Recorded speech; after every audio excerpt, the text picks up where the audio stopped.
Sometimes I'll be working on leases for clients and they'll be for a 10-year term with 2 5-year options or something like that.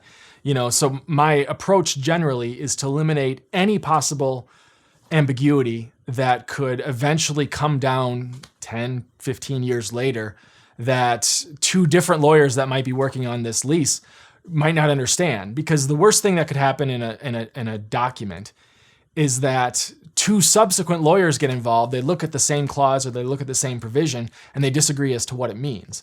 Because if they disagree as to what it means, that can turn into a dispute, that could turn into litigation, and that could turn into a big mess for both parties involved. So generally my approach to any long-term deal, I certainly hope to have the client for a long time. I'm still young enough. I think I'll be doing this for many more decades, but I fully realize there's a possibility that I won't be there to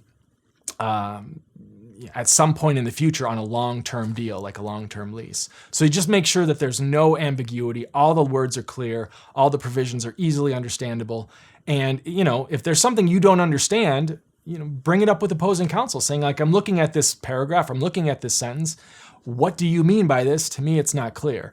And, if you have a reasonable party on the other side, they'll allow for you to clarify if necessary with an additional sentence or two as to what's supposed to be in there. The goal generally is to have an easily understandable document that allows for your client to feel comfortable for a long time and gives them the protection that they're looking for.